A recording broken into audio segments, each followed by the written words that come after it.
Hello, and welcome you all to Chapter 4th, The Rat Trap, written by Selma Lagerlof. Today I'm going to explain you page number 37. So here we go. Now I couldn't think of it, he said, looking quite alarmed. So, the Iron Master offered him to come to his home and spend night there or spend Christmas there with them. And this caused some kind of alarm, some kind of tension, some kind of worry in him. He became wary, cautious, and it just alerted him. He thought of the 30 kroner. To go up to the manor house would be like throwing himself voluntarily into the lion's den. So instantly he thought of 30 kroners.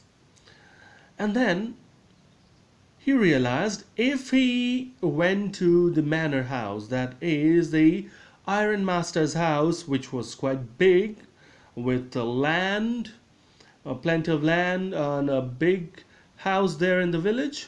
So if he had gone there, it would be like committing suicide or throwing himself openly before the police, as it is said here, compared to throwing himself into a lion's desk. That is committing suicide, or that is throwing oneself openly before the police.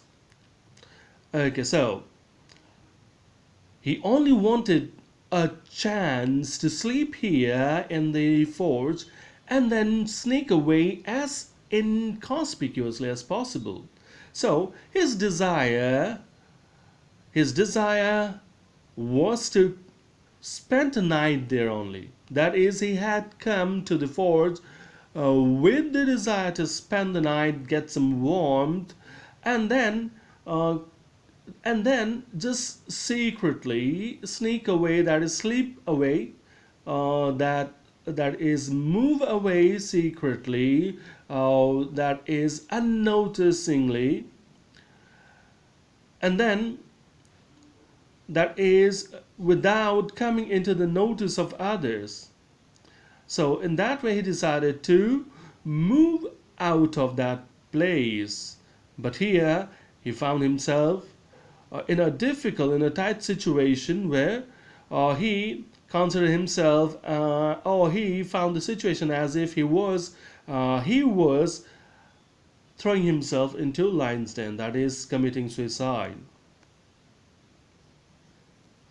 The Iron Master assumed that he felt embarrassed because of his miserable clothing, but the Iron Master thought that he was taking it some other way. He was embarrassed because of his poor clothing, dirty clothes and all, because of his dirty look, ragged clothes and all. So he was a bit embarrassed, bit uneasy about his looks and appearance. Also, Iron Master thought in that way. Please don't think that I have such a fine home that you cannot show yourself there. So he said, well, don't think that I've got such a big and beautiful home that you cannot come there. That you can come there and spend time with us. He said, Elizabeth is dead. It's a big house indeed, but it's not a perfect home either. That is, Elizabeth is dead, that is his wife, named Elizabeth, was dead. As you may already have heard, my boys are abroad, and there is no one at home except my oldest daughter and myself. And he informed that, well, you must have heard about about the death of my wife Elizabeth, and there at home there are only two people, two souls. That is, one is the eldest daughter, his eldest daughter, and he himself there. Other than that, other his boys, that is his sons too, live abroad. They had gone abroad, so even the sons are not there, so only two members live in that big house. So it's not that big and it's not that decent house. It's house there, but only two people live there. So you can come. You can come and stay there comfortably. We were just saying that it was too bad we didn't have any company for Christmas. Now, come along with me and help us make the Christmas food disappear a little faster. So they were discussing, both father and daughter were discussing that this year there was no one around in the house, no other family members, no guests and all. So this time Christmas wouldn't be that enjoyable, wouldn't be that good. So they had been discussing, and now I found you. So he was just saying in that way that now I found you after I met you after so long, so many years. So you will come along with me. So you'll come with me to my house and make the Christmas food disappear, the special dishes that people prepare during the celebrations, during the festivals and all. So you will come and help us go the food, that is help us disappear, finish the food faster. But the stranger said no and again no, and the ironmaster saw that he must give in. But strangely, the stranger, that is the rat trap seller, his friend, his supposed friend, said only no.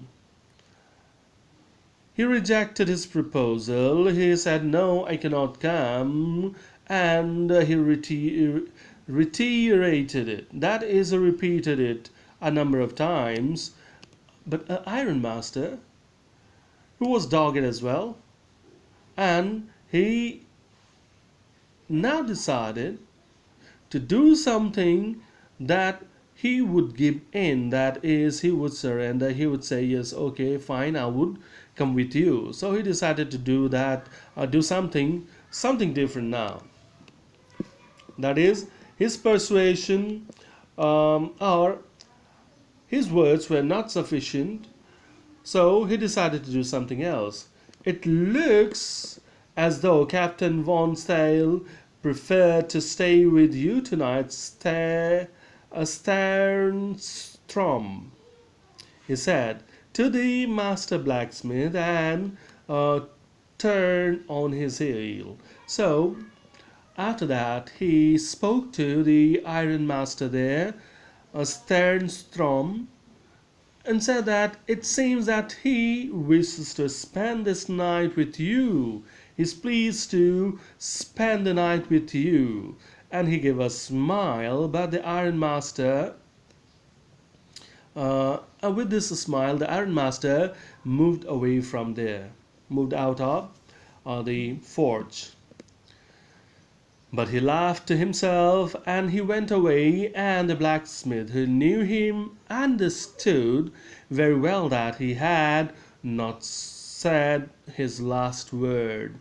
So he gave a smile. He laughed after that. Saying these words, he laughed, and the blacksmith, who knew his master so well, instantly realized that he had not spoken his last word. That is, he had to say something more, but he did not finish.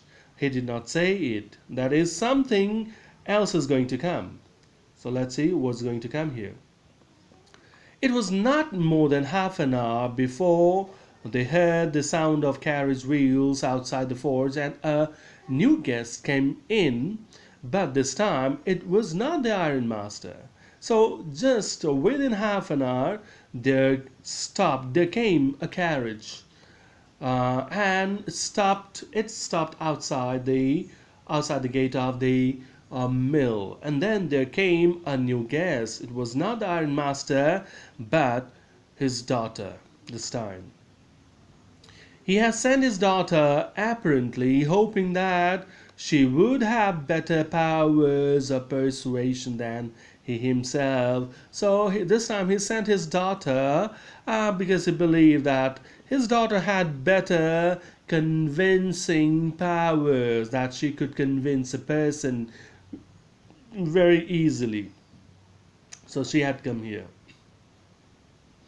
She entered, followed by a valet carrying on his arm a big fur coat. So she entered, and followed her from behind was a valet. Valet, a male servant. So a male servant came behind her, and he carried a fur coat on his arm. She was not at all pretty, but seemed modest and quite shy. She was not pretty. What is important here? She was not pretty, but she was modest. She was very humble and very shy. Very humble and shy in her manners, in her attitude, in her behavior.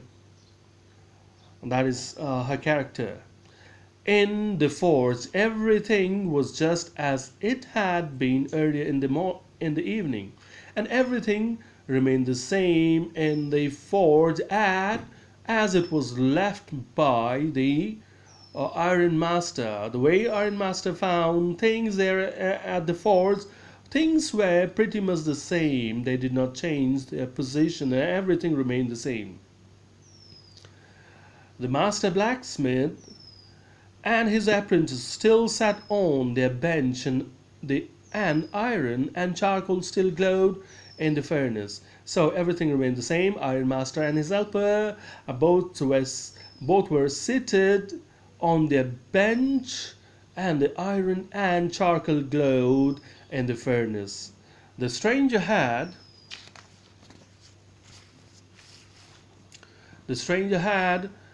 stretched himself out on the floor and lay with a piece of pig iron under his head and his hat pulled down over his eyes. So everything remained the same. Even the tramp, that is the rat trap seller,